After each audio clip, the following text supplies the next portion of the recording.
대략 22년 10월 정도가 저점인 거 맞습니다. 그러니까 저도 22년 10월 정도가 저점인 게 맞다고 생각해요. 네. 다만 네, 교수님. 네, 올해 경제를 관통하는 키워드 역시 경기 침체죠. 네, 네, 이처럼 어려운 경제 환경 속에서 네, 올해 돈의 흐름 네. 어디로 향하리라고 예측하십니까? 네, 일단 이제 새해를 맞이해서 23년 경제 기상도는 어떻게 될까? 재테크 기상도는 어떻게 될까? 네, 오늘 좀 요약적으로 여러분께 설명드리면 여러분이 어떤 큰 그림을 그리시는데 도움이 되실 것 같아서 말씀 한번 드려보도록 하겠습니다. 일단 돈의 이동을 보셔야 돼요. 이 그래프를 보시면 돈의 이동이 관찰되시리라 생각이 됩니다. 보시면 예금 총 수신액이 어떻게 되나요? 계속 증가하고 있죠. 22년 네. 끝자락까지. 왜 그럴까요? 금리가 올라가니까 금리가 올라가면 올라갈수록 거대한 자금이 돈이 더 높은 수익성을 향해서 찾아가는 모습이에요. 네, 그러니까 상대적으로 주식시장에선 돈이 빠져나가고 은행으로는 돈이 몰리니까 네, 은행으로 돈의 이동과 함께 여러분이 옮겨 가셔라. 돈의 이동을 관찰하시고 돈의 이동에 맞춰서 여러분의 자금을 이동시키셔라. 이 말씀을 좀 드리고 싶어요. 돈의 이동 보이시죠? 네. 그리고 상대적으로 금리가 올라가면 올라갈수록 어떻게 할까요? 대출하고 싶어요? 안 하고 싶어요?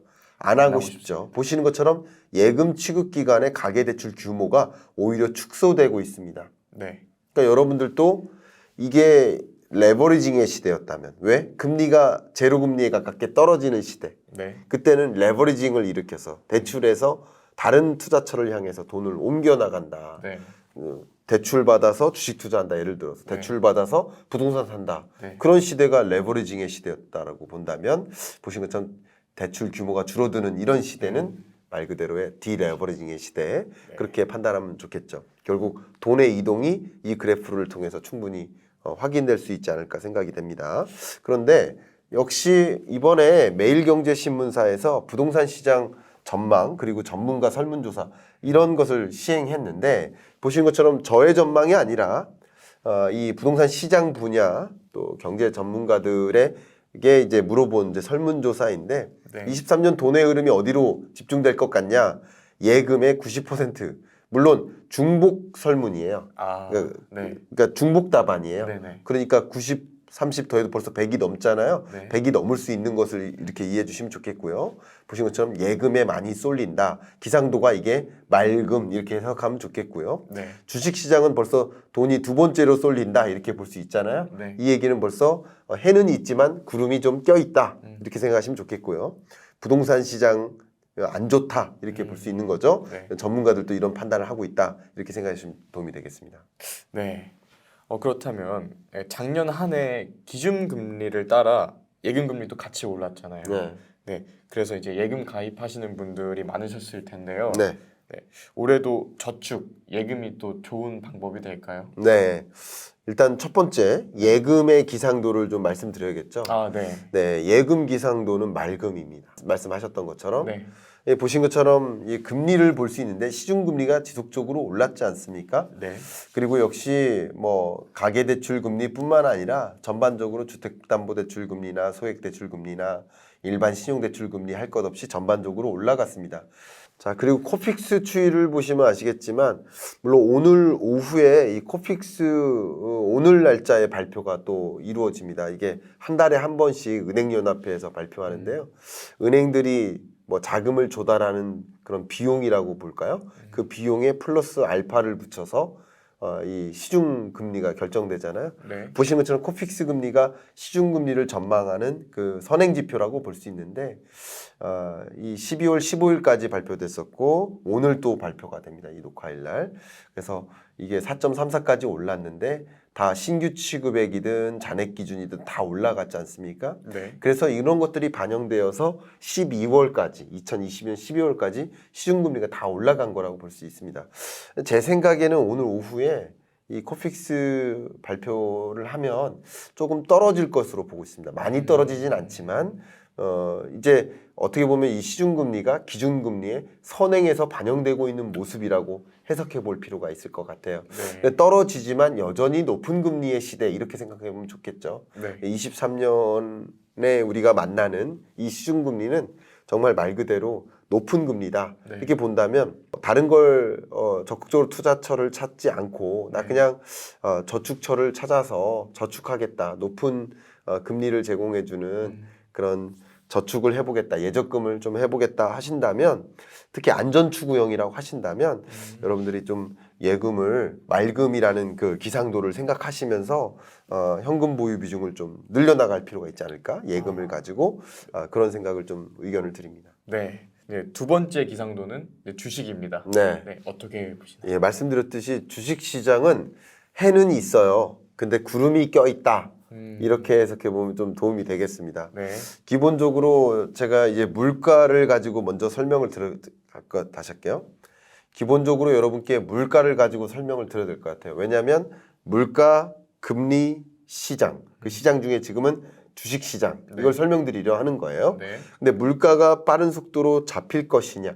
그것이 금리 인상 속도를 결정짓고 물가가 정말 말 그대로 2%라는 목표 물가까지 부합하게 떨어져 주면 금리 인하도 가능하다.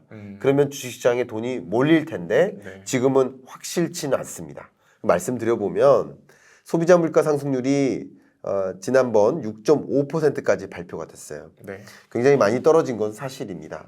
그러나 여전히 물가가 정점 찍고 떨어지는 건 맞지만 2%라는 목표 물가, 빨간색 거놨죠? 네. 이 목표 물가에 부합하게까지는 떨어지지 않았다. 근데 보통 통계적으로 올라가는 데 걸린 시간, 2에서 올라가는 데 걸린 시간만큼 또 그 자리에 도래하는데 비슷한 시간이 걸려요.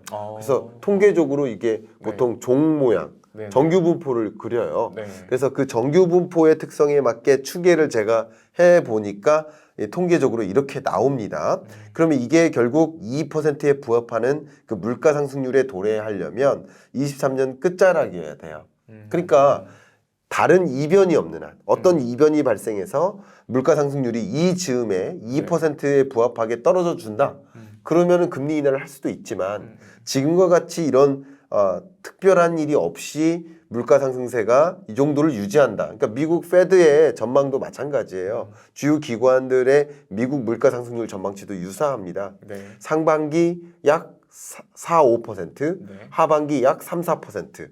요 정도의 물가 상승률 CPI의 흐름을 유지할 것으로 보고 있기 때문에 당장 마음 놓고 금리를 인하하기가 어려운 거예요. 역시 월드뱅크도 비슷한 뷰를 보이고 있는데 시장의 기대는 보신 것처럼 유로존 같은 경우는 계속 금리를 인상하는 스탠스를 유지할 것이다 네. 라고 보고 있고 미국 같은 경우는 23년 약 4월쯤에 정점을 찍고 그 이후에는 금리를 인하할 수도 있다. 거의 끝자락에는 인하할 수도 있다 라고 시장이 기대하고 있는 건 있어요. 그러나 여전히 이 부분은 시장의 기대를 반영한 것이고요.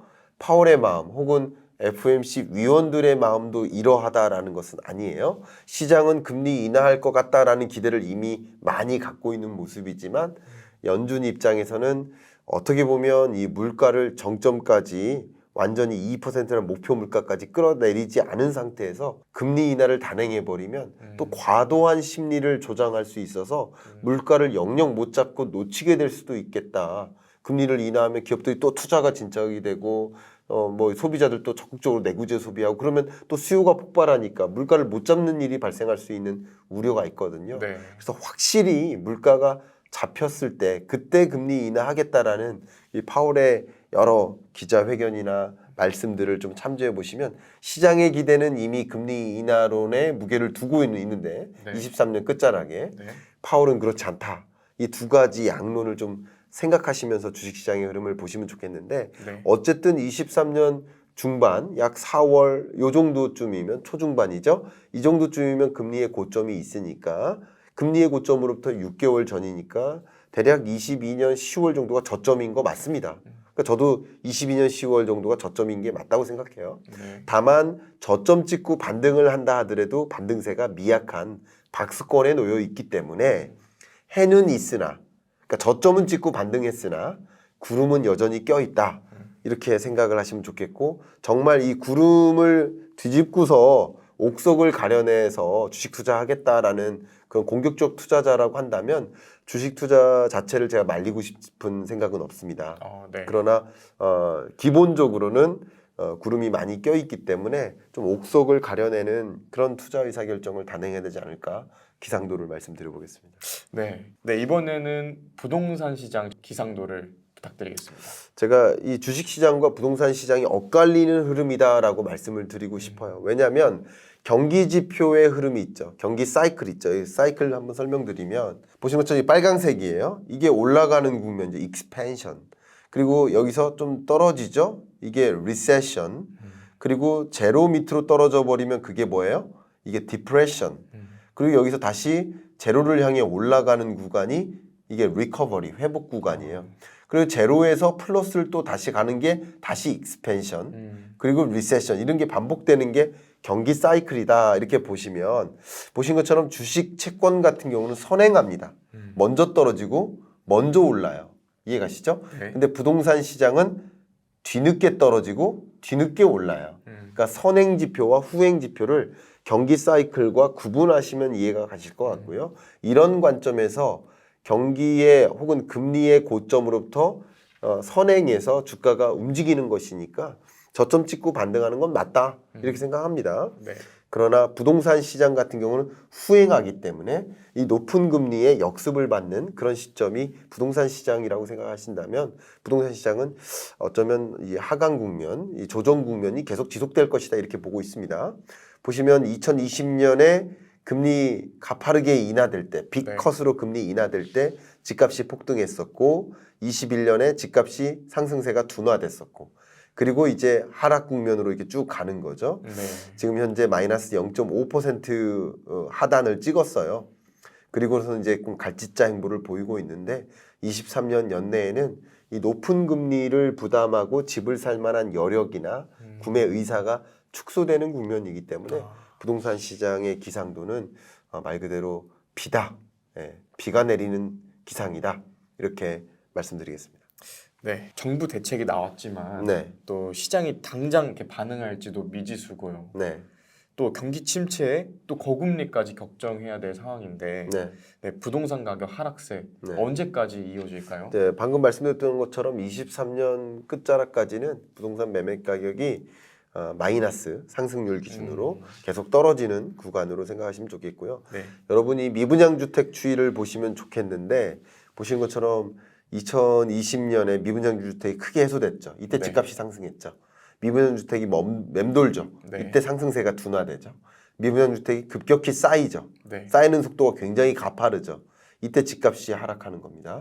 역시 미분양 주택이 얼마나 더 쌓이느냐. 저는 평년이 6만 호 정도를 찍었었으니까 이번 23년엔 사실 6만 호 이상 한 7만 호까지는 갈 거라고 보고 있습니다. 왜냐하면 주택 신규 공급 물량이 굉장히 많아요. 23년에. 공급이 많고 수요가 부진하니까 네. 미분양 주택이 꽤 쌓일 텐데 이 쌓이는 구간은 23년 내내 지속될 것이라고 보고 있습니다. 그렇기 때문에 집값은 23년 내내 좀 어두울 것이다. 그래서 비가 내리는 기상도 이렇게 설명드리겠습니다. 자, 그럼 마지막으로 살펴볼 채권 시장의 기상도 네. 어떻습니까? 채권 시장은 기본적으로 이 불확실한 장세잖아요. 네. 그러니까 좀 리스크를 해지하고 싶지 않겠습니까? 그런 관점에서 이제 채권 투자에 대한 관심이 상당히 네. 집중되는 국면이라고 볼 수 있겠고요. 그래서 채권 시장은 어느 정도 이 구름이 가려진 해, 요 정도 네. 생각합니다. 네. 그래서 채권 시장 같은 경우는 특히 국채 금리가 다시 할게요.